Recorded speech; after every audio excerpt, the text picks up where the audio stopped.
primero, daros las gracias por estar aquí. Lo segundo, yo creo que para que me oigáis mejor, quizá me quito esto. Porque si no, ¿vale? Procuraré no... Bueno, lo primero ahora, ya en serio, me ha pedido Luis de la Vega que me disculpe, no ha podido estar hoy aquí con nosotros, y me ha pedido que le disculpe de su parte, ¿vale? Bueno, entonces antes de empezar me dijo Luis que dejáramos 5 minutillos, pero yo creo que ya estamos casi todos. Entonces prácticamente vamos a ir a empezar. Quería deciros aquí que tengo que apuntar 5 o 6 cositas para que no se me olviden, porque ya uno a la cabeza se le va. Y lo primero era eso, daros las gracias por estar aquí en días así. Lo segundo, aclararos que no os habéis equivocado, estáis viendo algo que va a tener que ver con Aranjuez, ¿vale? Diréis, ¿qué es esto? Me he equivocado de sala, Pero esto lo vamos a ver al final, ¿de acuerdo? Luego lo aclaramos. ¿Qué es lo que vamos a ver entonces hoy? ¿De qué va esto? ¿Qué es eso del Aranjuez que se fue? No sé si habréis escuchado esta mañana en la radio una pequeña explicación. Va de elementos, cosas, que pueden ser un animal, que puede ser una pintura, una escultura, que han estado aquí en Aranjuez alguna vez, que han formado parte de nuestra historia, nos han estado acompañando y ya no están en otro sitio. Los podemos encontrar perfectamente cuando vamos a hacer una visita al Museo del Prado, o vamos de viaje al Escorial, o a Valencia, o a San Sebastián. Entonces, es emocionante de alguna manera llegar a esos sitios y decir, coño, que esto estuvo en Aranjuez, esta escultura, o qué, ¿vale? Y de eso va la cosa. Bueno, deciros que es la 7ª edición del Aula Abierta, si no me equivoco, y es el 5.º año que me sufrís, que vengo por aquí. Espero que se os haga cortito, que no sufráis mucho, que entre todos aprendamos un poquito más a conocer nuestro pueblo, porque la verdad que es un pueblo que tiene mucho potencial, mucho, y lo único que hace falta es alguien que lo coja, lo sepa dirigir y gestionar, porque este pueblo no es un pueblo cualquiera. Para terminar, antes de empezar ya en serio, presentarme yo, para quien no me conozca. Iba a decir veo muchas caras conocidas, tristemente las caras no se ven, veo mascarillas, pero bueno, nos conocemos, aún así nos conocemos. Me llamo Manuel, para quien no me conozca, soy un simple aficionado a estas cosas, a aprender cosas de mi pueblo, porque creo que todo el que vive aquí, como el que vive en otro sitio, pues tiene casi diría que la obligación de conocer un poco la historia de donde vive, y más un sitio como este, ¿verdad? Entonces, soy, como digo, un simple aficionado a todo esto, que aprende de maestros que alguno hay por aquí sentado, de los libros que están escritos de antiguo, de escuchar a la gente, de hablar con los mayores. Cojo información, le doy mi forma y os lo traigo para que por lo menos sepáis lo que yo, que es poquito, pero como mínimo eso, ¿vale? Así que si os parece vamos a ir empezando. Si tuviésemos que hablar de algún sitio donde está más concentrado el número de elementos, voy a ir cerrando aquí. Si tenemos que decir un sitio donde nos vamos a encontrar un mayor número de elementos concentrados de Aranjuez que un día estuvieron aquí, pues ese sitio sería, sin duda, el Museo del Prado, ¿vale? Advierto, no vamos a ver el Museo del Prado, vamos a ver 4 cosas del Museo del Prado. Vamos a ver una serie de cuadros que están muy vistos, ya los hemos analizado en otras ocasiones, vamos a pasar por encima, son obras de los conocidos Martínez del Mazo, Bataglioli, Pared, etc. Pero sí nos vamos a parar un momentito solo en 4 o 5 más de alguna escultura para deciros dónde se encuentran, porque aunque pertenecen al Museo del Prado, no están en Madrid, ¿vale? Y sería la cosa de que los podemos ver si vamos de viaje por ahí fuera. Vamos a ir viéndolos.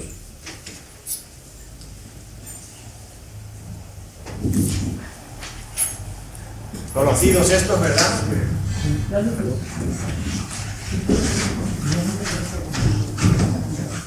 Conocidos por todos. ¿Mejor ahí, José? Sí. Luis Pared, la calle de la Reina, la Fuente de los Tritones, que luego hablaremos de ella, la cacería del Tabladillo, todos estos son muy conocidos. Hay temas religiosos, como esta Inmaculada Concepción de Murillo, o esta de Tiepolo. Hay más imágenes religiosas, ¿cómo no? Hay muchísimas, no se pueden traer aquí todas. Lo único que intento, estas imágenes religiosas han estado en la iglesia de San Pascual, en San Antonio, en la capilla real, etcétera, ¿vale?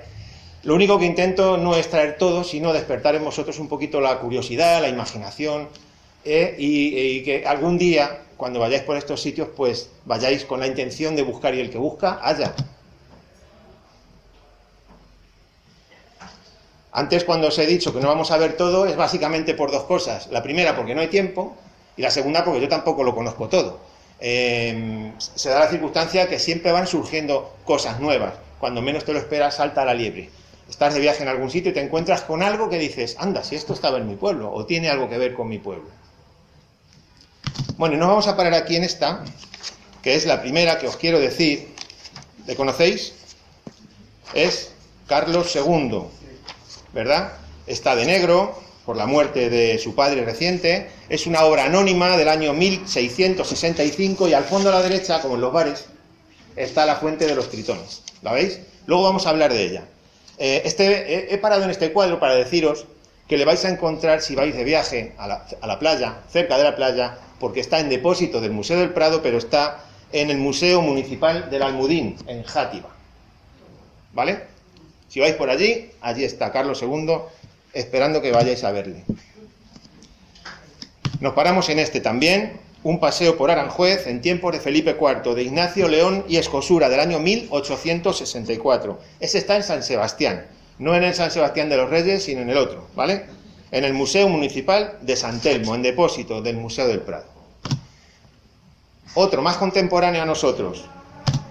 ¿Le conocéis el rincón? Es el Jardín del Rey, ¿vale? Se titula El único naranjo, en Aranjuez.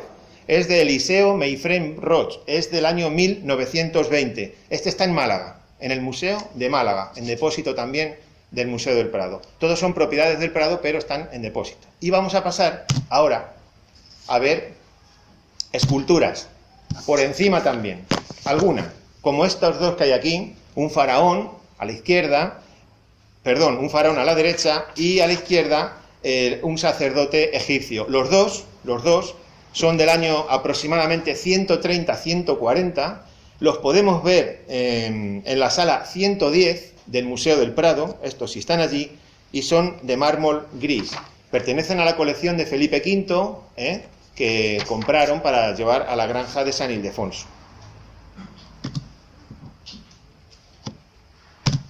Y para terminar este paseo sutil y somero por el Paseo del Prado, por el Museo del Prado, vemos esta Atenea, que es de un taller romano, igual, más o menos del mismo año, del año 135, que estuvo en Aranjuez, en el Jardín del Príncipe, en el año 1804. Y hoy la podemos ver en la sala 72 del museo. Es una obra de mármol blanco, de mayor tamaño que el natural, y es una de las obras más imponentes del Museo del Prado. Bueno, vamos a ir avanzando.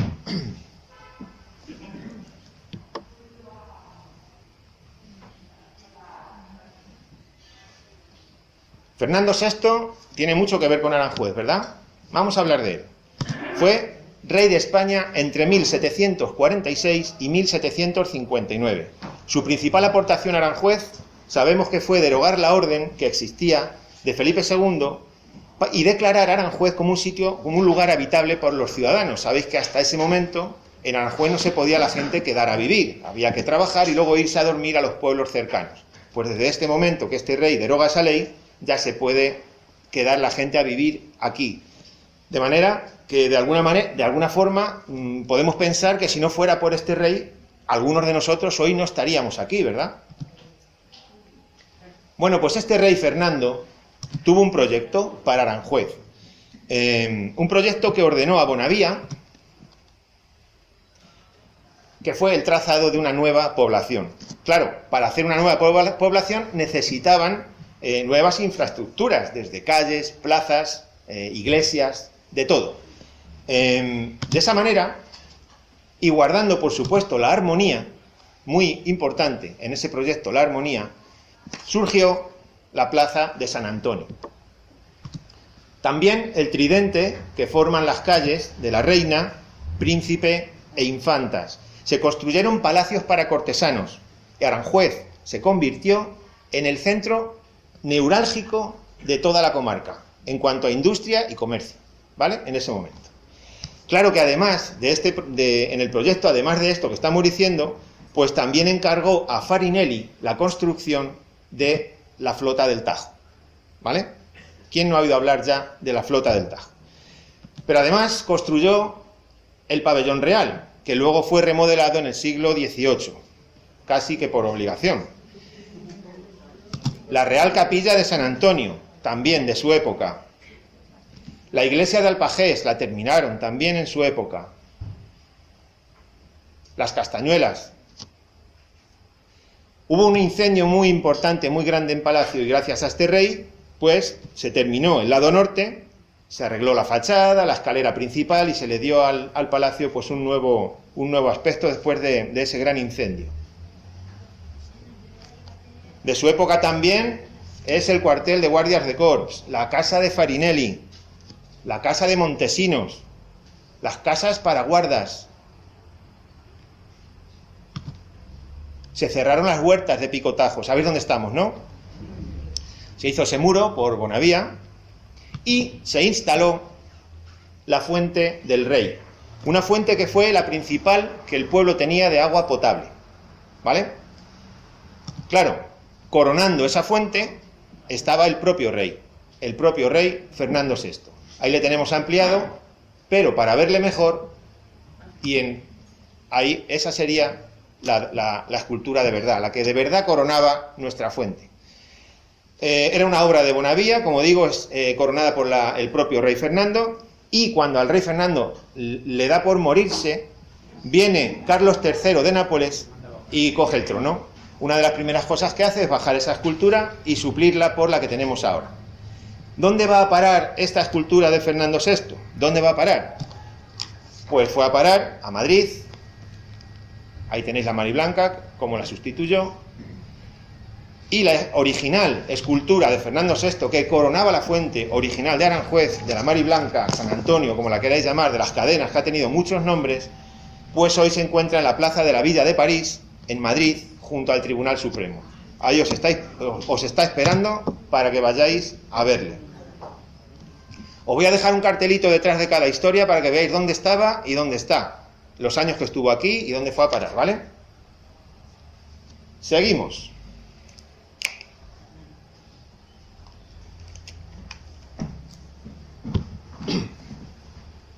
Nos vamos al jardín de la isla. Nos vamos de paseo al jardín de la isla. Y leo textual. Felipe II mostró un gran empeño en la renovación del Palacio de los Maestres de Santiago y la decoración de sus jardines. Aranjuez fue, sin duda, una de las residencias preferidas de este rey. Palabras de Margarita Estella. Y es que el Real Sitio de Aranjuez ya era muy famoso en el siglo XVI. Veréis, a modo de frontera entre el paraíso, que es lo que quería el rey, el paraíso y el mundo terrenal, pues se encontraban a la entrada del jardín de la isla estas dos esculturas, ¿vale? No propiamente, ahora veremos que no es así exactamente. Son Adán y Eva, como el pueblo las conocía, o Venus Antinoo, un poco más fino. Eran de bronce y solamente la Venus hacía las funciones de fuente, porque no tenía brazos y las piernas eran huecas, entonces era la única que podía hacer las funciones de fuente. Desde finales del XVI, estas esculturas fueron mencionadas por todos los viajeros que por aquí fueron pasando, como diría Ricardo Lorenzo, por todos los viajeros que pasaron por aquí. Con Felipe IV, el jardín de la isla llegó a ser una obra de arte de la arquitectura y la jardinería barroca, rico en estatuas de dioses, fuentes y juegos de agua. En el siglo XVIII, ya Aranjuez se convierte en un centro cortesano abierto, repleto de festejos y diversiones, residencia favorita de Fernando VI y Bárbara de Braganza. Era visitado, por tanto, por artistas de toda índole, y Battaglioli, autor de este cuadro, es el último en reflejar esa escultura que tenéis ahí en la fuente a la izquierda y que se supone que es el chaval de la pareja. Aunque anteriormente ya lo había hecho Juas en este otro cuadro, que ahora os lo amplío, no se ve muy bien, pero también se adivina, lo veis, ¿no? Un poquito, ¿se ve? ¿Ahí? Vale. Es que claro, por mucha calidad que dan los museos, una vez que amplías y amplías, al final se pierde la cosa. Bueno, pues como digo, era visitado por artistas de toda índole y, bueno, lo reflejaban en sus cuadros. El último en hacerlo fue Battaglione, como hemos visto, y anteriormente lo hizo Juas en el 1724. Bueno, pues según Álvarez de Quindós, el famoso Quindós, se encontraban estas esculturas en la bajada, en la rampla, como se diga, rampa o rampla, que se dice de las dos maneras, yo he leído de las dos formas, que hay bajando al Jardín de la Isla, ya hacia el Paseo de los Reyes Católicos. Dice que estaban ahí, y López y Malta lo confirma también, diciendo lo siguiente literal: fueron escondidas. En 1868, López y Malta dice lo siguiente: fueron escondidas, desaparecieron en el 1808 para evitar la rapacidad de los franceses. O sea, que para evitar que los franceses se las llevaran, se escondieron. Pero estaban ahí, por donde va el camello, un poquito más adelante y a ambos lados, dividiendo lo que decimos, el paraíso terrenal, el paraíso de la tierra. Vamos a ver primero al chaval, al Antinó, a lo que sería Adán, ¿vale? Para el pueblo. El Museo de Historia de Arte de Viena posee entre las piezas de gala esta. Es un joven que fue hallado por un campesino cuando estaba arando el campo, algo muy común, ya sabéis, aquello de que voy con el arado y doy con algo duro, y al final se encontraron con esto. Bueno, pues hasta 1986 los investigadores estaban convencidos que era el original, pero resultó ser una réplica, y eso se demostró científicamente. Entonces siguieron buscando a ver dónde estaba el original, y una pista pues les trajo hasta Aranjuez, y dijeron: coño, en Aranjuez hay otro, va a ser ese el original, y vinieron aquí. Pero cuando llegaron aquí vieron que ni original, ni nada, es que no había nada, había desaparecido, con lo cual seguimos sin saber si era el original, si no era, y se queda todo un poco ahí en la nebulosa, ¿vale? Los últimos datos que hay de él en Aranjuez son de 1804, según dice López y Malta, cuando se esconden de los franceses las dos esculturas.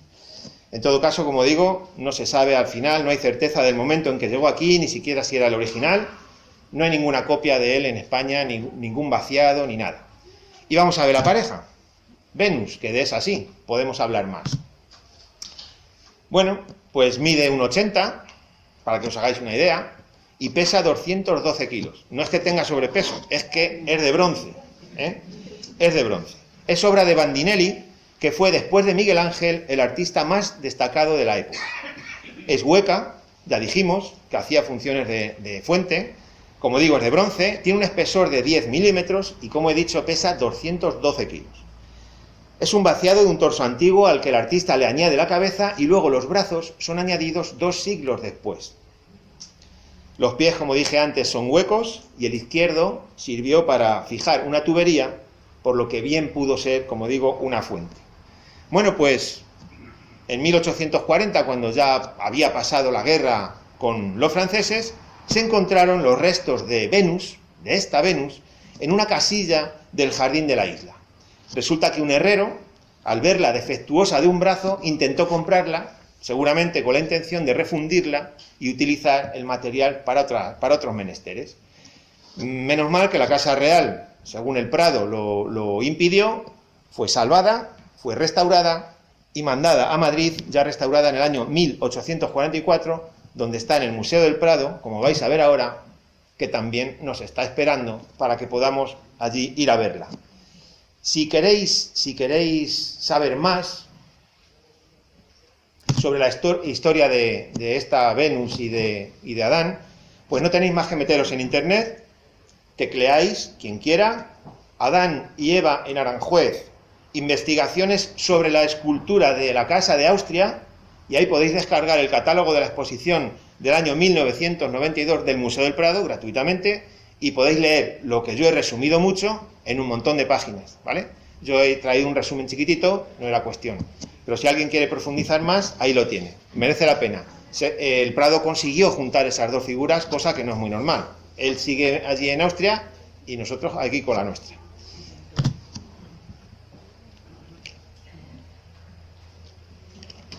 Cambiamos.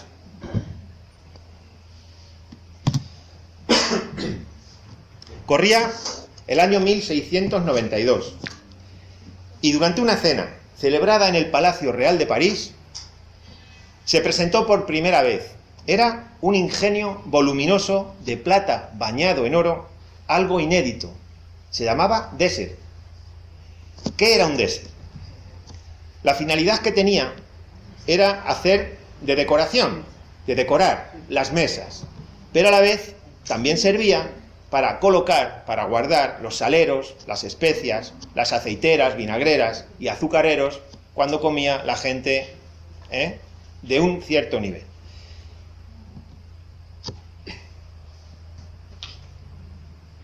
Este pequeño vídeo le rescaté de la 2 de televisión y os le traigo para que lo vayáis viendo.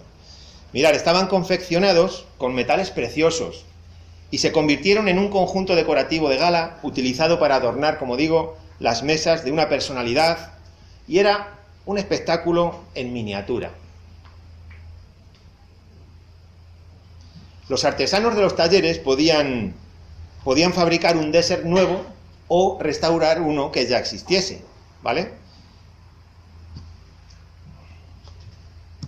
Me paro aquí para que veáis en primer plano. El primero que tenéis ahí es uno inspirado en el Circus Maximus de Luigi Balladir. Está hecho en Roma y fue vendido en 1786 al príncipe de Asturias, antes de ser, lógicamente, Carlos IV. El borde estaba decorado con un fondo de lapislázuli. Precioso, ¿verdad? Pero vamos a ir al que nos importa. ¿Sabéis dónde estamos ahora?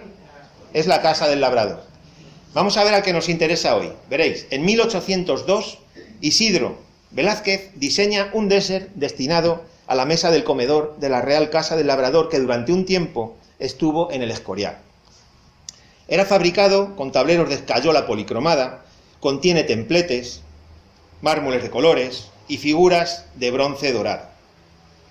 Incluía monumentos, ahí le tenéis, monumentos a escala reducida, y podemos decir que era una alegoría del poder de los Borbones. Contaba con numerosos candelabros y otras piezas, como 147 jarrones elaborados con materiales preciosos: pórfido, jaspe, lapislázuli, amatista, alabastro, mármol, granito rosa. Todas las piezas estaban decoradas con camafeos y piedras preciosas. Era algo espectacular. Las figuritas de bronce que lo acompañaban ensalzaban también la figura del rey y le otorgaban cualidades, de alguna forma, a través de alegorías, ¿vale? Bueno, pues este fue el Désert, precisamente, que un rey como Carlos IV, un rey débil, que los franceses no le daban mucha importancia, pues llevó como regalo a Napoleón en su viaje a Bayona. Carlos IV, sabemos que era un aliado, sí, pero la élite francesa lo despreciaba, no lo tenía mucho en cuenta, y este Désert fue embalado en el Escorial y llegó allí maltrecho. Cuando abrieron las cajas, pues resulta que el Désert estaba bastante perjudicado.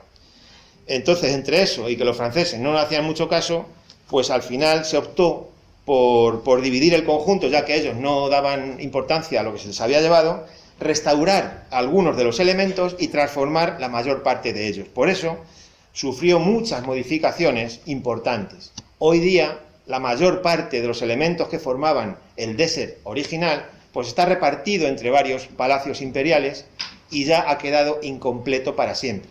De todas maneras, para verle en un mayor número de piezas juntas posible, pues hay que esperar siempre que haya una exposición. Ahí es donde se suelen reunir algunas piezas. Os pongo aquí cuándo estuvo en Aranjuez y dónde lo podéis encontrar ahora.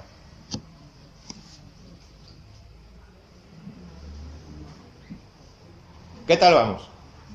Si os aburrís, damos la luz y nos vamos, ¿eh?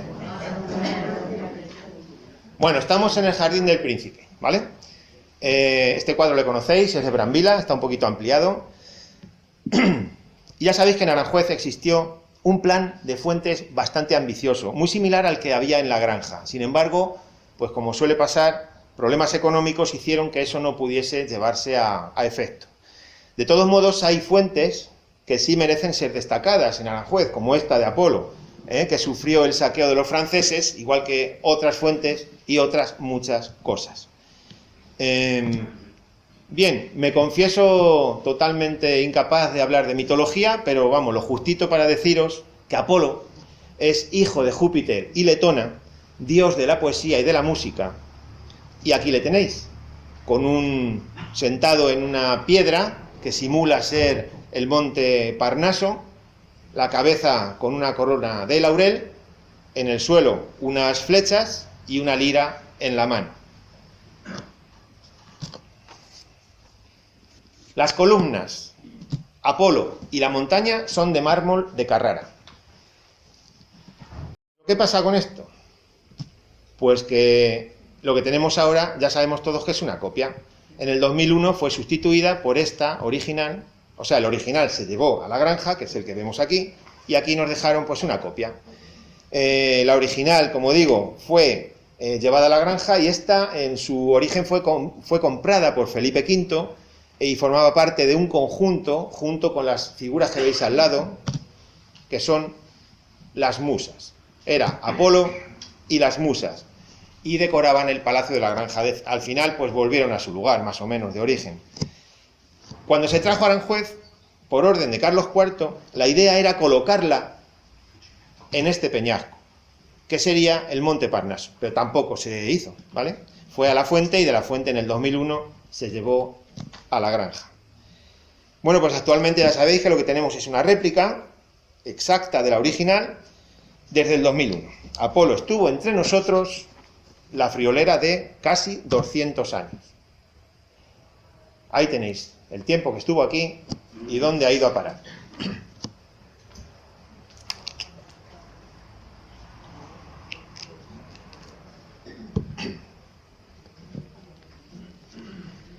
Todos hemos oído hablar alguna vez en Aranjuez de las riadas, las famosas crecidas del río, ¿verdad? Bueno, pues una de ellas, la de 1829, resulta que destruyó el puente Barcas. Se soltó de las amarras un barquito, un dragaminas, y a la deriva se enganchó, rompió el arco, se llevó el puente. De manera que hubo que hacer otro nuevo, que ya fue el puente colgado, o de las cadenas, que se inaugura en 1834. ¿Vale? Permitía, como vamos a ver aquí, creo que se ve bien, el tráfico solamente lo permitía ahí, en una sola dirección, ¿de acuerdo? Importante. Bueno, pues durante un siglo, Aranjuez contó con este puente colgado. Y se colocaron, como veis ahí, unas esculturas. En total eran 4, 2 a cada lado, que en principio habían sido pensadas para poner en la cornisa del Palacio Real de Madrid. Eran parte de un conjunto de 100 figuras que representaban los reyes que hubo en distintos reinos y territorios de España. Ahí las veis por la Plaza de Oriente. Pues de esta misma colección eran las 4 que había en nuestro puente Barcas. Fueron realizadas en 1753 de una sola pieza, en piedra de Colmenar, y su destino, como digo, era la cornisa del Palacio Real de Madrid. Finalmente hubo cambio de planes, algunas fueron cedidas a distintos municipios y un gran número de ellas terminó en los sótanos del palacio. Pero ¿por qué no se pusieron las estatuas en palacio? Ya lo hemos comentado alguna vez. Porque se cuenta, la leyenda dice que la reina Isabel de Farnesio tuvo un sueño en que veía que se caían y entonces pues hubo que hacer caso a la reina. No se pusieron, se repartieron por municipios y aquí se trajeron esas 4. Bueno, pues estando ahí, pasan los años y en 1932, para que los vehículos pudieran circular por el puente ya en los dos sentidos, se sustituye este puente por este otro, el metálico que ya muchos hemos conocido, con esos 2 arcos, y continúan ahí las esculturas de los reyes. ¿Pero qué ocurre? Acordaros, los atascos que se formaban aquí en Semana Santa, en las salidas de vacaciones, cuando la carretera nacional, que se llamaba entonces, atravesaba el pueblo, y había que hacer algo aquí. Entonces, en 1969, el Ministerio decide hacer un puente más ancho para dar amplitud a la Nacional 4, y esto ocasiona ya la retirada definitiva de las esculturas de los reyes, los cuales entonces, en ese momento, ya se llevaron a el Palacio de Madrid. Hoy los vemos en Madrid, pero estuvieron con nosotros la friolera de 170 años. Hoy en Madrid los podemos ver, ahí los tenéis. Atahualpa y Moctezuma en el patio de la Armería, y Sancho el Mayor y Reciario en la calle de Bailén. Os los pongo con los nombres y flechitas por si vais por allí, que los hagáis una visita.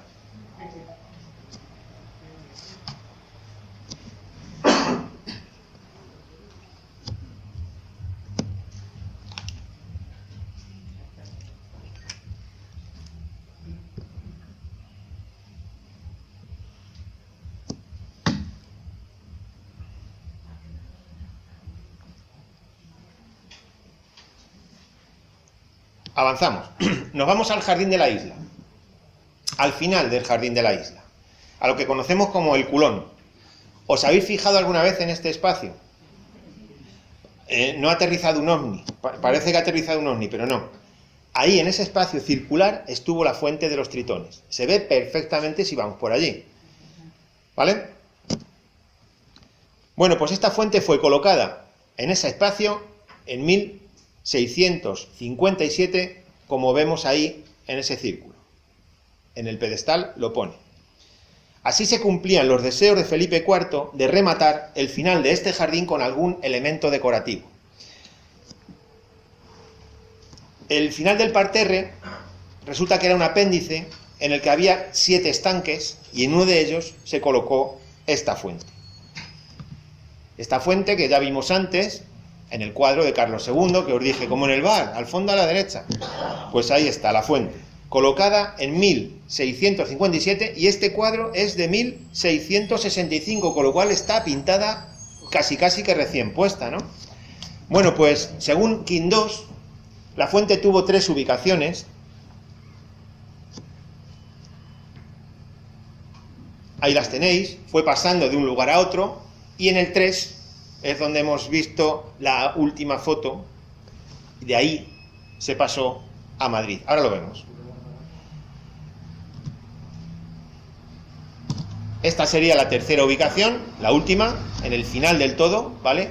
Lo del ovni que os dije sería la 2, la anterior. Bien, pues Quindós dice que tuvo 3 ubicaciones, y voy a leer textual algo que dice Carmen Toribio, una doctora en arquitectura y especialista en jardines históricos, en una tesis que tiene llamada La forma del agua. Allí dice lo siguiente, veréis: más singular aún debía ser el artificio instalado en la fuente de los tritones, donde el relator de Cosme de Medici describía cómo 4 olmos alineados, provistos de burlas de agua, hacían que una fina lluvia cayera desde la copa de los árboles hasta el pilón inferior. Dicen que era una maravilla y que la gente venía de muy lejos a ver este espectáculo, ¿vale? Por entonces era algo que no era visto. Salía el agua de los troncos de los árboles. Ahí lo tenéis. La altura de la fuente era de 9 metros.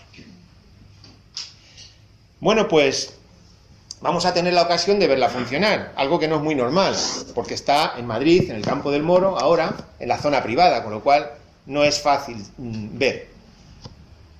En 1846 se llevó al Palacio Real de Madrid. La llevó el arquitecto Pascual y Colomer, y ahí sigue actualmente. Es uno de los elementos ornamentales más destacados del Campo del Moro. Se trata de la fuente monumental más antigua que se encuentra en la capital, y se conserva casi completa y además, como veis, en funcionamiento.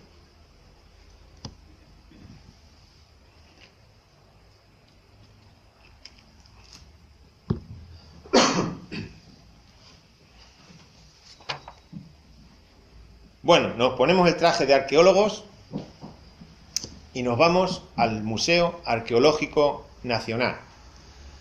Si un día visitamos el museo, no podemos dejar de ver lo que vamos a ver ahora. Un mosaico romano como este que muchos ya conoceréis. Es un genio, se llama el genio del año. Veréis, se trata de un espíritu protector que favorece el ciclo de las estaciones y las cosechas. Una fuerza divina que protege la casa y sus habitantes. Tiene unas dimensiones aproximadamente cuadradas, de 88 por 85, para que os hagáis una idea del tamaño.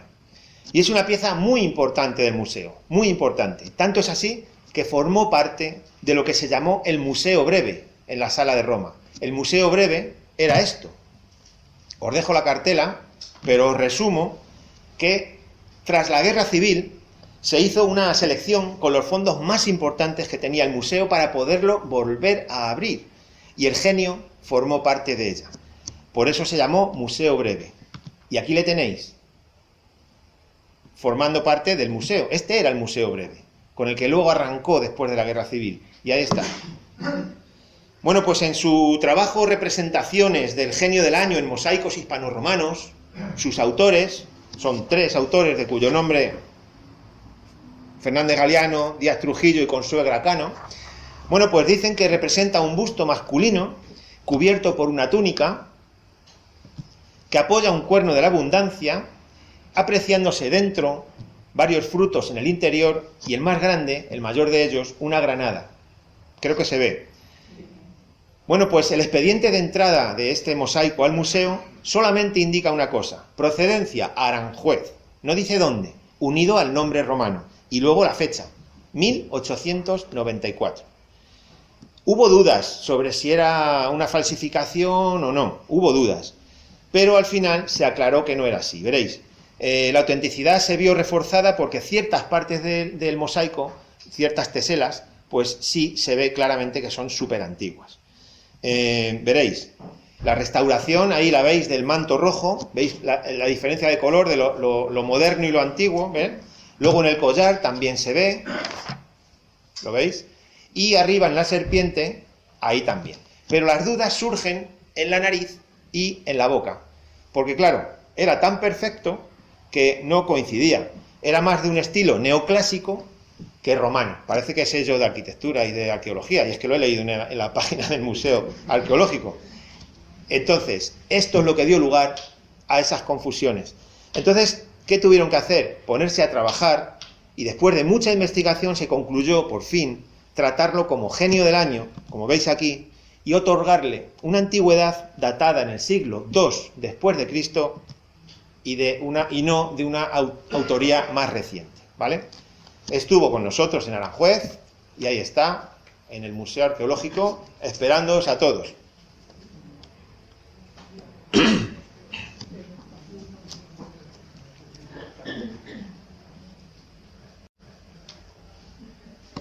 Cogemos el coche y nos vamos de excursión, camino al monasterio del Escorial.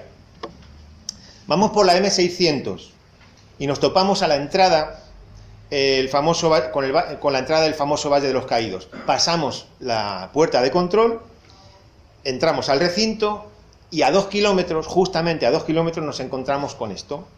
Son los postes de Juanelo. Sobre los postes de Juanelo hay muchas teorías. Yo traigo 3. Teorías de para qué se hicieron estas columnas, para qué servían, por qué se hizo. Veréis, una de ellas dice que fueron labrados, estas columnas fueron labradas para servir de contrapeso en un artilugio muy complicado y subir el agua del Tajo a Toledo. Otra teoría dice que servirían para la escalera principal del Alcázar en época de Felipe II. Y otra teoría, la tercera, que es con la que yo me quedo, porque me interesa a mí, que servirían para sujetar un palacio de nueva construcción de manera que el río Tajo pasara por debajo de él. Esta es con la que yo me quedo, lo dejo ahí, puede ser una leyenda o un proyecto inacabado, no sabemos. Pero, en cualquier caso, vamos a hablar del autor de esas columnas, que es el famoso Juanelo. Juanelo, que en sus trabajos era ayudado por una borrica y por su hija, que comenzó a trabajar muy pronto para la corona con Carlos V, que su amigo Juan de Herrera le encargó las campanas del monasterio del Escorial, y que además era muy aficionado a hacer muñecos como estos, unos autómatas, construir pequeñitos, autómatas pequeños, juguetes asombrosos, de los que se cuenta, por ejemplo, que uno de ellos, el hombre de palo, fue el que dio nombre a una calle en Toledo que se llama así, y se cuenta, dicen unos, que recorría la calle para llevarle comida a su casa, a Juanelo, y otros que pedía limosna en la plaza de Zocodover. Claro, lo más probable es que todo esto sea una leyenda, pero bueno, es muy bonito, ¿no? ahí queda.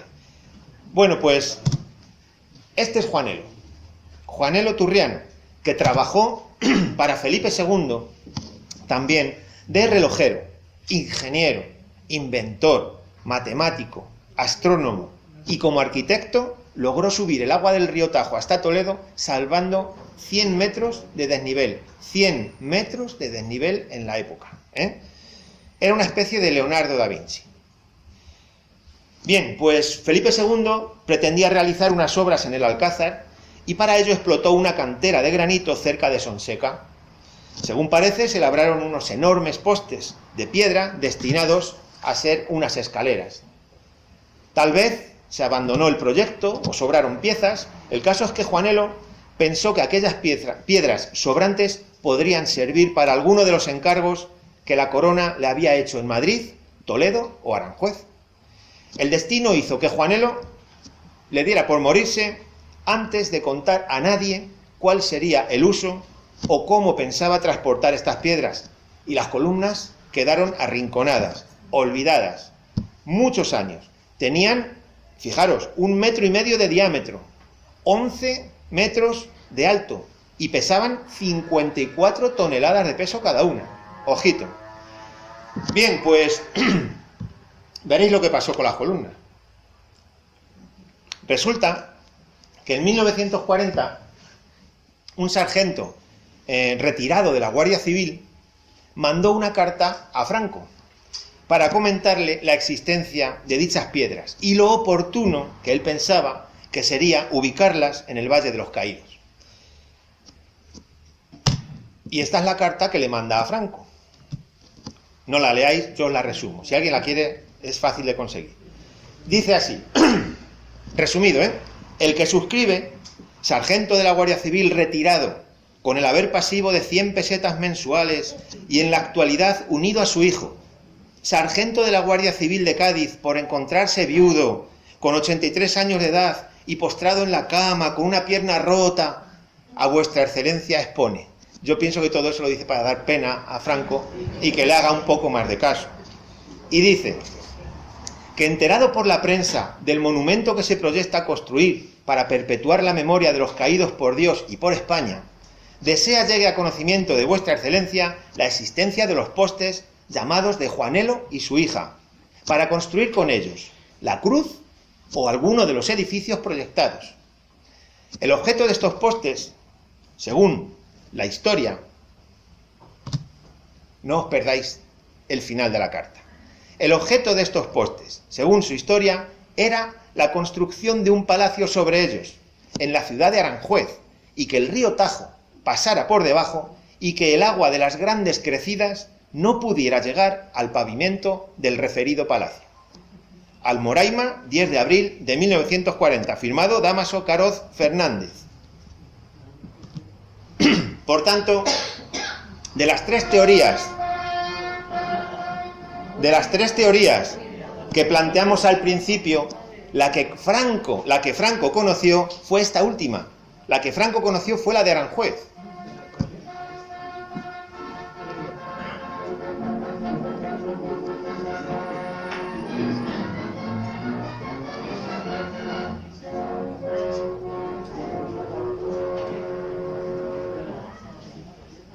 Como digo, de las tres teorías, esta es la que Franco conoció, la de Aranjuez. Y motivado por eso, y ya que a Franco, como a cualquier dictador que se precie, pues todo lo faraónico le pone un poco, pues decidió, pues vamos a llevarnos las piedras. Y en 1949 se inicia el traslado de las piedras, como estáis viendo ahí en el nodo. A pesar de ser años de hambre y de escasez, se montó un dispositivo muy caro. Se construyeron vehículos enormes, dotados de ruedas de avión, colosales ruedas de avión, y se pasearon por todo el centro de Madrid. Bueno, claro, había que enseñarlo, ¿no? A 10 kilómetros por hora pasaron por Cibeles, Alcalá, Gran Vía, Princesa, Castellana, Abascal y Moncloa. Todas esas calles vieron pasar el convoy.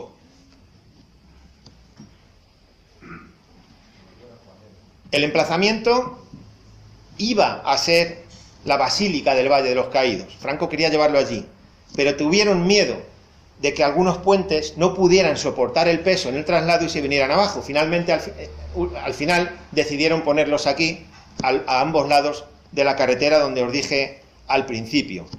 Fueron trasladados a esta entrada del complejo, curiosamente, el 20 de noviembre de 1953. Yo no sé qué pasa en este país con el 20 de noviembre. José Antonio, 20 de noviembre. Franco, 20 de noviembre. Los postes de Juanelo, 20 de noviembre. Yo no sé si es casualidad o causalidad que se busca, no lo sé, pero es curioso. Bueno, pues en un pueblo de por aquí cerca, muy cercano, valga la redundancia, de donde son originarias las piedras, Orgaz, todavía se conoce un cantar de la época antigua que dice, la música la ponéis vosotros, los postes de Juanelo ya van andando y llegarán al sitio, sabe Dios cuándo.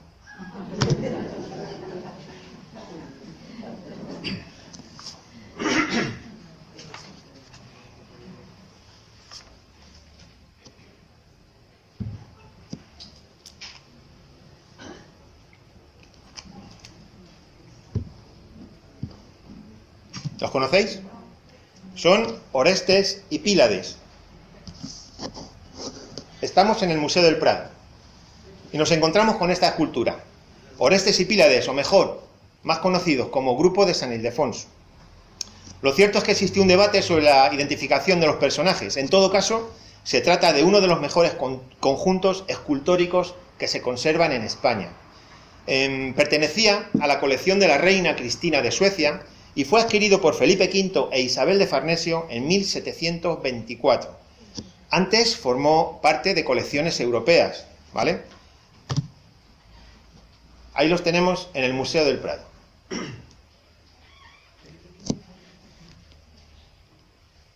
Y con palabras propias, literales del Museo del Prado, os digo, lo dice el Museo del Prado, y hoy lo digo yo.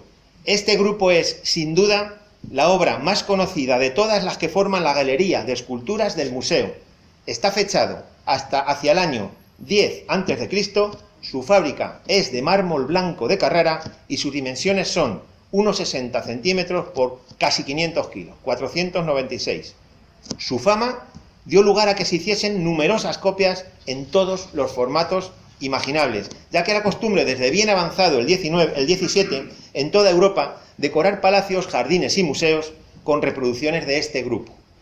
Son unos cuerpos juveniles de musculatura poco pronunciada, muy del gusto de numerosos autores de la época que vieron en ellos el ideal de belleza. Bien, la compra de esculturas antiguas para el Palacio de San Ildefonso fue decisión de Isabel de Farnesio, la cual consiguió formar la mejor galería de esculturas antiguas que hubo en España. Resumiendo,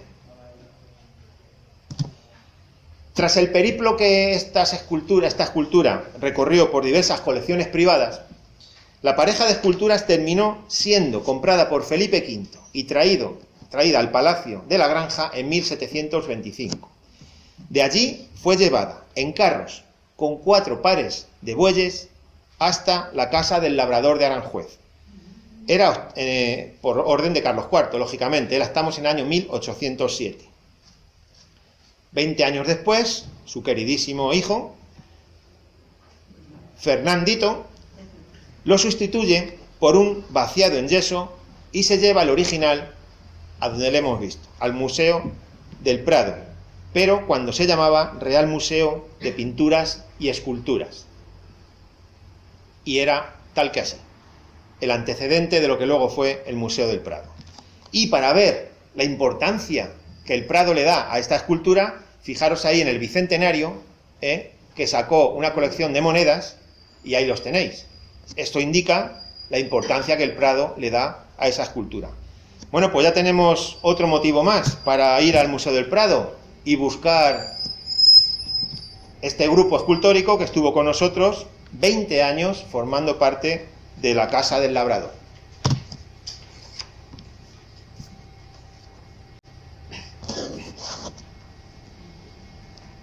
Damos un salto y nos vamos a un rincón que todos conocemos, que es el Jardín de la Reina, Un jardín que, bueno, aparece en planos anteriores al siglo XVIII, pero ya sabemos que la fábrica es del XIX. Pero no vamos a hablar del jardín, sino de la fuente que está en el centro. De esta fuente y de una pareja muy parecida a ella, muy similar.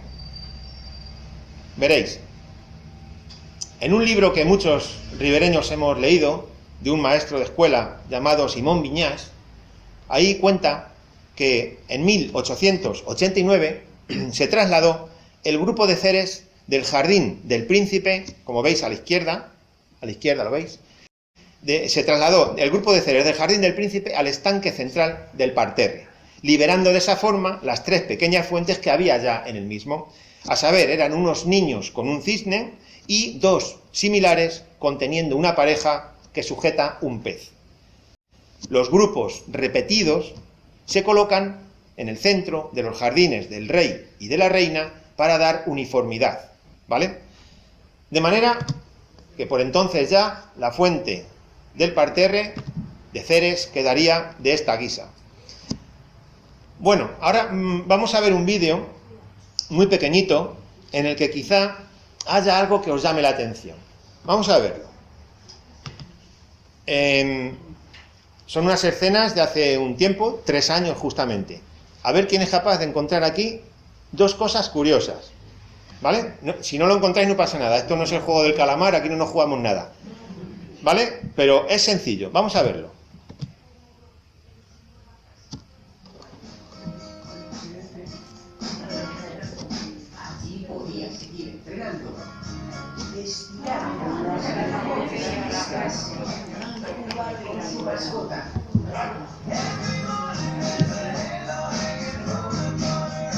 Había una nueva estrategia de comunicación.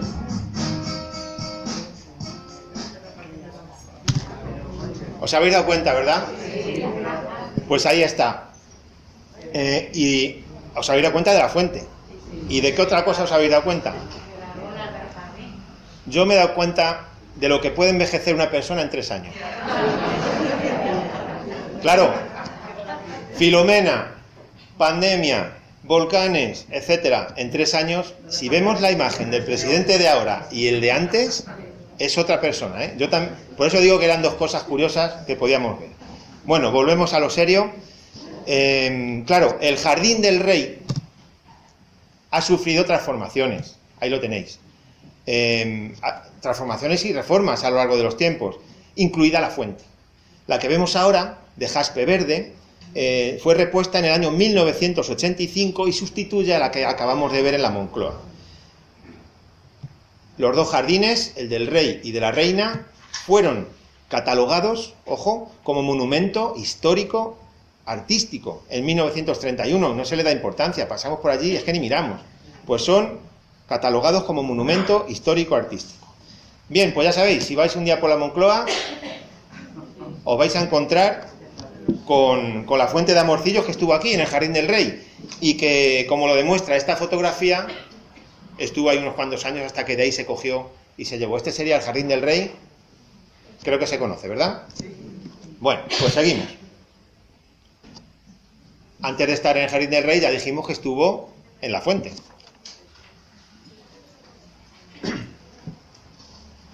Seguimos, muy cerquita de donde estábamos ahora. Y ahí en el Jardín del Rey vemos estos medallones de Carlos V e Isabel de Portugal.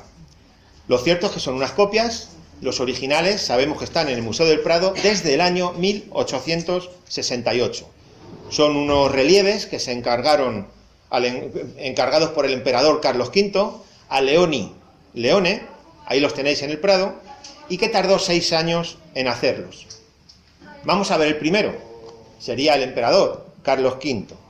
Solamente deciros que mide, para que os hagáis una idea, 1,50 más o menos de alto, más o menos 1,30 de ancho, un grosor de 10 centímetros tiene y pesa 700 kilos, mármol de Carrara. Está muy ricamente esculpido y en el pecho lleva el collar del toisón de oro. Y vamos con su pareja, Isabel de Portugal. De medidas muy similares y un peso un poco superior, 841 kilos, que contrajo matrimonio con su primo Carlos V en 1526 y que era una mujer muy bella, dicen, y muy amada por su esposo. Aquí aparece vestida de una manera muy rica, y si ampliamos un poco y damos un zoom al vestido, fijaros, si pudiéramos ampliar más, veríamos que es más una obra de orfebrería que de una escultura propiamente, tiene mucho trabajo. Bueno, pues ya sabemos dónde están los medallones originales que un día estuvieron en el Jardín del Rey. Lo que hoy vemos son copias. Si queremos ver los originales, ya sabemos dónde ir. No dejéis de visitarlos. Otro motivo más para ir al Museo del Prado.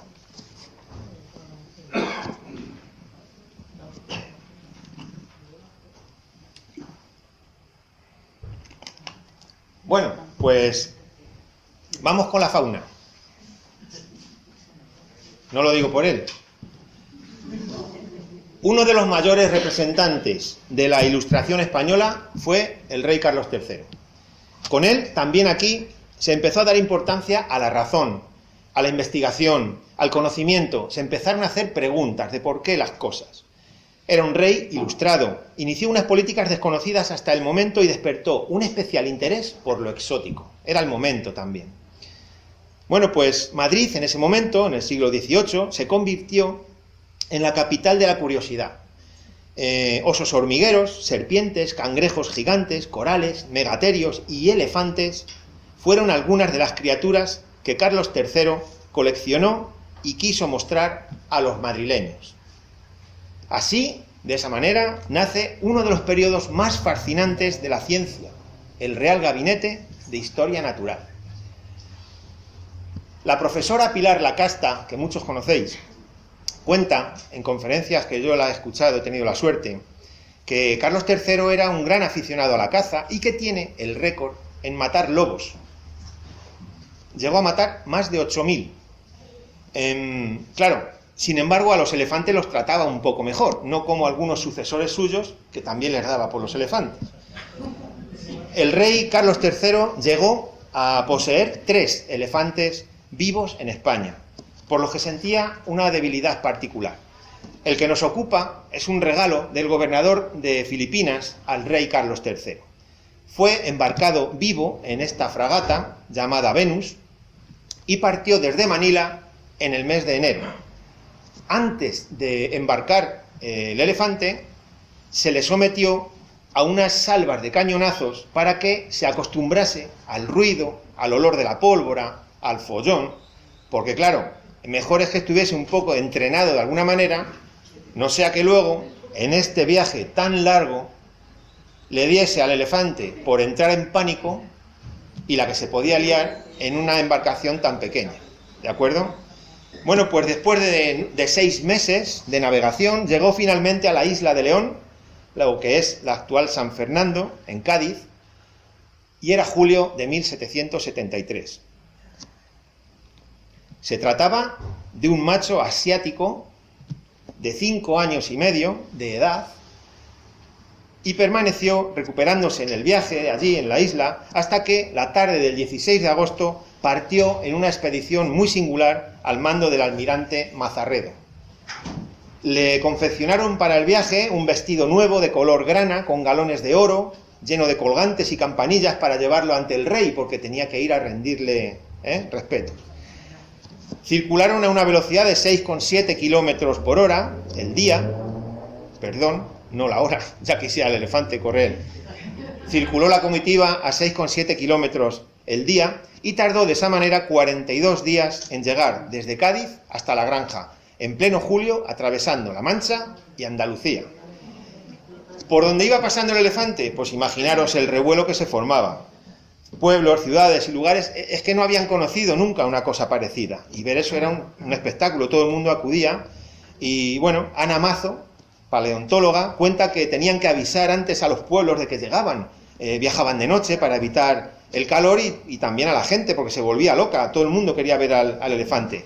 Y Mazarredo tenía miedo de que pudiese ocurrir algo. Fijaros lo que sería un elefante en este momento, pasando por pueblos del tipo La Guardia, Dos Barrios, Ocaña, Carabanchel, Guarromán, Écija, El Carpio, en fin, Mudela, tenía que ser bárbaro ver pasar ese animal en ese momento por allí. Bueno, pues en Écija precisamente le fabricaron unos zapatos de 3 suelas, tipo botines, para que los cascos los tuviera protegidos en el camino. Y el elefante, según iban pasando los días, iba andando por las carreteras, los caminos de entonces, pues se fue poniendo en forma, estaba cada vez más ágil y mejor. Conforme pasaban los días, él estaba mejor. Y ya en la tarde del 26 de septiembre la comitiva llega al Real Sitio de San Ildefonso, donde el elefante, con ese vestido de gala, se presenta a las cortesías y se arrodilla ante Carlos III. Después fue al monasterio del Escorial y de aquí a Madrid. Permanece en Madrid varios días para que puedan contemplarlo todos los habitantes que quieran. La presencia del animal provocó un gran revuelo y desató la imaginación de artistas, poetas, dramaturgos, cronistas. Le dedicaron obras de teatro, coplillas, sainetes, versos, incluso se hizo merchandising, hicieron abanicos con el dibujo del elefante. Era la leche. Los gastos del traslado fue una barbaridad, eso sí es verdad. Y en diciembre del 73, de 1773, el rey pide que el animal se traiga a Aranjuez. Vive en el Palacio Real y también en la Casa de Vacas. De ahí se escapa un día, se forma un lío. Bueno, el rey Carlos estaba muy orgulloso de la adquisición y animaba a los madrileños para que viniesen a Aranjuez a ver el fenómeno.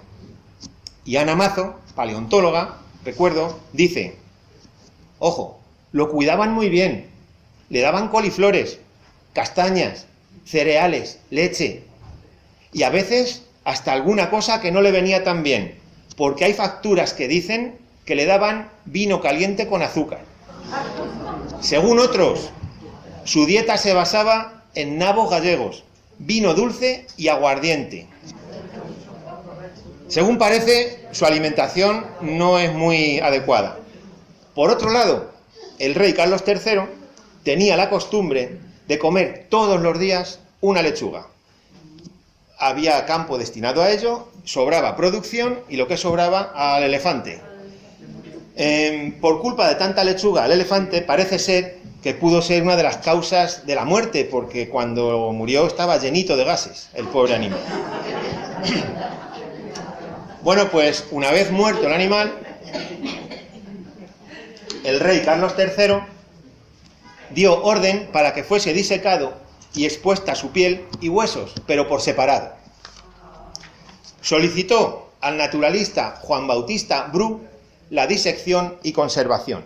Parece ser, Alfonso, que estás por ahí, que le practicaron los procesos de momificación en el Real Cortijo de San Isidro. Bru tardó 3 meses en hacerlo, en dejar listos los restos del animal. Nos encontramos ante 2 piezas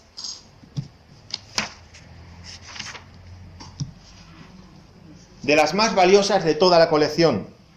Por un lado, tenemos lo que se considera, fijaros, el elefante disecado más antiguo conservado en el mundo, que es la piel disecada, y por otro lado, el esqueleto. Claro, ahora tengo 2 elefantes, me faltan unos colmillos. Tuvieron que hacer colmillos de madera y se los pusieron al de arriba. El de abajo tiene los originales y el de arriba los de madera. Bien, pues durante muchos años estuvo expuesto en la Real Academia de Bellas Artes de San Fernando, en la calle de Alcalá. Y como las instalaciones, como suele pasar, se quedaron muy pequeñas, pues Carlos III encargó a Villanueva que diseñara un edificio para la colección. Aquel edificio es el actual Museo del Prado, que después se dedicó a pinacoteca, con lo que el elefante tuvo que ser llevado al Museo de Ciencias Naturales, donde hoy se encuentra. Es un elefante indio, una pieza histórica de un gran valor científico, y que ahí tenéis la cartela explicativa que le acompaña si vais al museo, es tal cual, es esta. Mientras, si la queréis leer alguno, yo os digo solamente una cosita. El rey Carlos III tuvo en la corte 4 elefantes en total, 1 en Italia, 3 en España. Todos murieron muy pronto, salvo el de Aranjuez, que duró un poquito más. A lo mejor era la dieta que le dieron aquí. Y lo estamos criticando.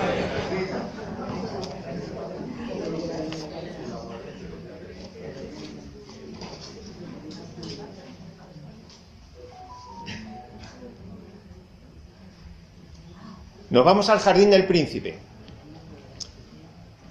Una foto aérea en la que vemos la isla Palomeros y la casa del labrador. Ahí hubo 3 puentes para acceder a la casa del labrador, ya que por entonces la madre del río, el río pasaba por aquí, hacía esto, más o menos, venía así, y hubo que hacer 3 puentes para pasar por estas 3 calles, ¿de acuerdo? Llamadas Príncipe, Carlos IV e Infantas. Bien, pues el edificio y su entorno sufrieron unas reformas importantes. En marzo de 1794 comenzaron las obras, según Juan de Villanueva, y acabada la fábrica, pues comenzó la decoración de los interiores. Un poco más tarde, Isidro González Velázquez se encargó de una ampliación y reforma que concluye ya en 1803, y como vemos ahí, ya vemos el nuevo aspecto y las salas que se añadieron, algo parecido a lo de Palacio. Bien, pues por otra parte, el escultor francés Jean Thierry realizó una serie de 28 jarrones, los cuales viajaron en 1804 por orden de Carlos IV desde La Granja hasta Aranjuez. 4 de estos jarrones fueron directamente al Palacio Real de Madrid y 2, tras restaurarlos un poco, fueron destinados como ornato en la Puerta de Goya, ahí los tenéis, del Museo del Prado. El resto, otros 22, adornaron el entorno de la ría de la Casa del Labrador y la puerta de acceso del Jardín del Príncipe. Así fue hasta que en 1828 Fernando VII mandó secar la Madre del Río, que pasaba frente a la fachada principal de la Casa del Labrador, y consiguió que se hiciera por detrás. Entonces los 22 jarrones fueron distribuidos por las distintas obras que en ese momento se estaban haciendo en Aranjuez. 4 de ellos fueron a parar al puente que vimos antes, el puente de las Cadenas, porque María Cristina de Borbón, viuda de Fernando VII, tuvo esa gracia de concederlos para adorno del puente. Con el tiempo, como estaban en un camino principal de mucho tráfico de carretas y bueyes y demás, pues se fueron deteriorando, y al final, en 1916, pues el último de ellos ya fue cedido al Ayuntamiento de Aranjuez, que los almacenó durante bastantes años, hasta que más adelante se decidió destinar 2 de ellos, los que estaban en mejores condiciones, y llevarlos a la plaza del Ayuntamiento para estar acompañando, como vamos a ver aquí, al rey Alfonso XII. Ahí estuvieron hasta que una nueva reestructuración de la plaza pues los llevó a la calle del Príncipe, en el cruce con Capitán, y ahí los tenemos. Los otros 2 de los 4 están, según mi noticias, desaparecidos. ¿Sí? Sí. Bueno, pues el resto, hasta completar la colección, los podemos encontrar por el pueblo, ¿verdad? Si vamos al Jardín de Isabel II, vamos a ver 8, en el de la Isla 2, en el Parterre 6, en Palacio 2, ahí le veis al fondo, y los ya mencionados antes del Museo del Prado y del Palacio. Bien, de modo que ya sabéis, la próxima visita que hagáis al Palacio Real de Madrid o al Museo del Prado, pues cuando veáis estos jarrones, recordad la vinculación que tienen con Aranjuez, ¿verdad? Mucho que ver. Seguimos, ¿vamos bien? ¿Sí? Bueno, estamos terminando.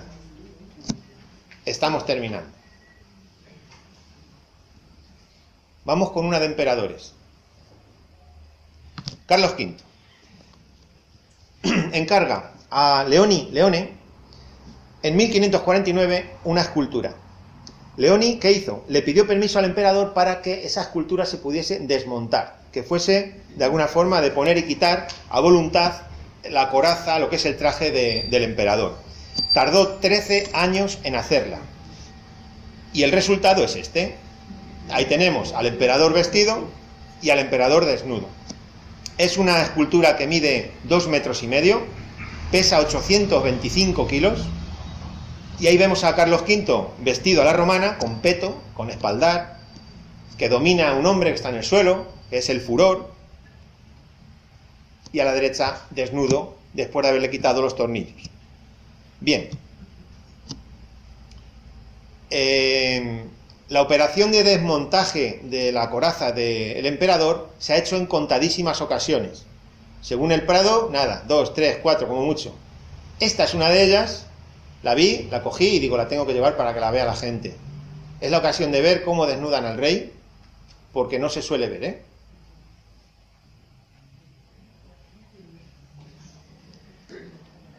Mientras lo veis, deciros que gracias a estos vídeos del Museo del Prado podemos ver estas cosas. Si no... Bueno, pues esta escultura original ha estado ubicada en diversos lugares, ¿verdad? Pero siempre ha estado en las cercanías de Madrid. Veréis. Ha estado ahí, en el año 1608, en el Real Alcázar. En 1620 se llevó al Palacio de Aranjuez. Posteriormente se llevó al Retiro de Madrid. También, después, al Palacio de Buenavista. Luego a la Plaza de Santa Ana. Y, por último, al Alcázar de Toledo, donde se comió toda la guerra civil y quedó de esta guisa. Ahí veis el edificio en ruinas detrás, ¿verdad? Bueno, pues pasado la guerra civil es cuando ya se le coge y se le lleva al Museo del Prado. Existen copias de esta escultura. Según mis noticias, 2. Una de ellas está en el Salón de Columnas del Palacio de Madrid, donde se firmó el acta de adhesión de España a las comunidades europeas en 1985, y también donde se firmó la abdicación de Juan Carlos I. Otra copia la podemos ver también, como aquí, ahí la tenéis, en el Alcázar de Toledo Esta sería copia, ¿vale? La original, recordar que es la del Museo del Prado, que es la que estuvo aquí con nosotros.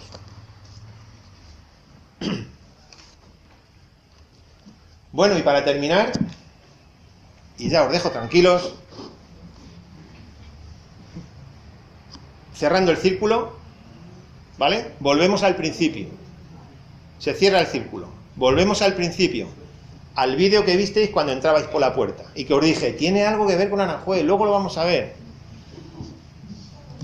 Mirad, a finales del siglo pasado dio la casualidad que 2 ciudades como Copenhague y Malmö tenían necesidades que se complementaban de alguna forma. En la ciudad danesa había viviendas a precios asequibles y en la sueca había más puestos de trabajo.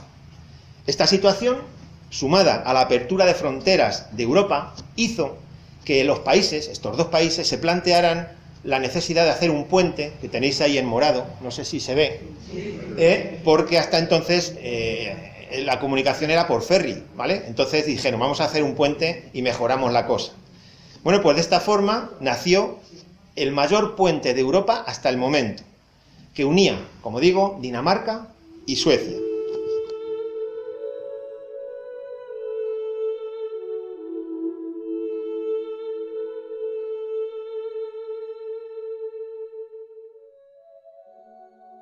Los reinos de Dinamarca y Suecia están separados por el mar Báltico, el cual se conecta con el mar Norteño y el resto del océano Atlántico.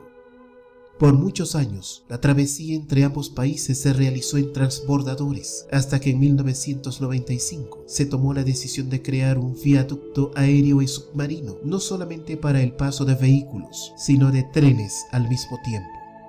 Esta infraestructura colgante, mitad puente y mitad túnel, es toda una maravilla de la ingeniería civil que consigue un efecto espectacular desde la costa sueca, donde parece un puente que se desploma repentinamente y se sumerge en las aguas bálticas.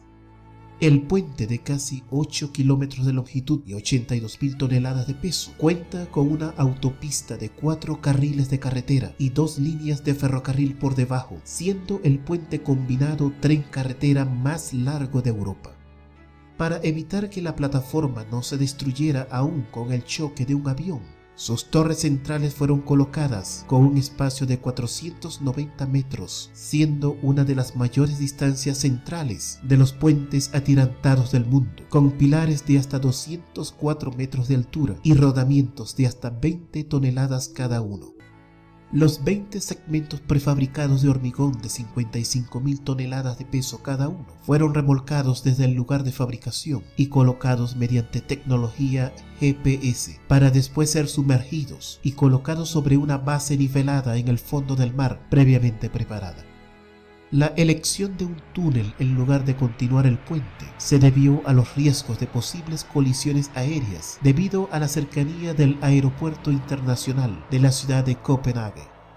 Esta impresionante obra moderna de gran belleza estética, realizada para unir a dos países con un costo total de $1.500 millones, se inauguró oficialmente el 1 de julio del año 2000. Conducir sobre esta carretera sumergible es una experiencia surrealista. En un minuto se está viajando a casi 60 metros sobre el agua y al siguiente se desciende a más de 10 metros por debajo de ella. En menos de 15 minutos puede usted salir de Suecia y estar en Dinamarca o viceversa, dependiendo de dónde venga. Definitivamente, un impulso que bien merece la pena experimentar al menos una vez en la vida.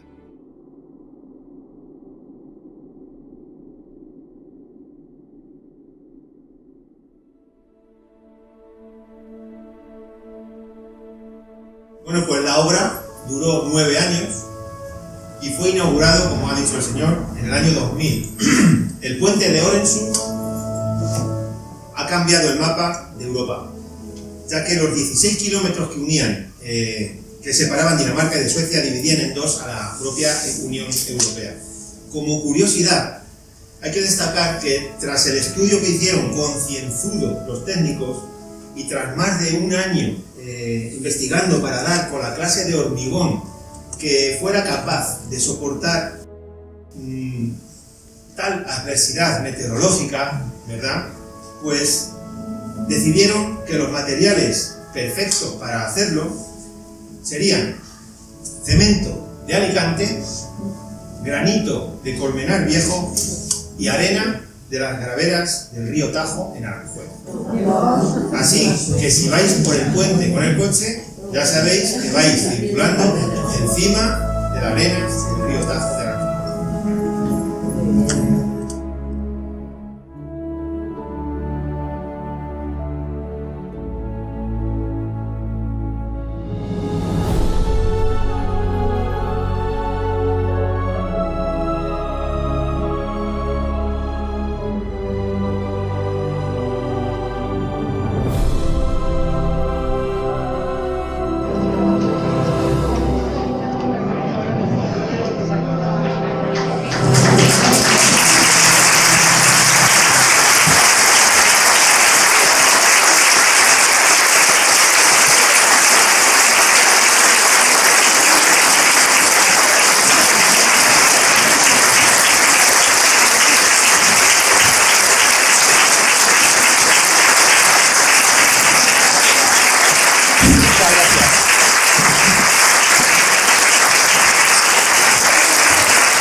Muchas gracias y de verdad quiero agradeceros el rato que habéis estado tan formalitos, tan quietecitos, todo el mundo con la mascarilla bien puesta, cosa que da envidia y nada, que ha sido un placer, de verdad, me alegro si os ha gustado, que os haya hecho cortito y nada, que seguimos viéndonos, ¿verdad? El próximo mes habrá otra y así seguimos, ¿vale?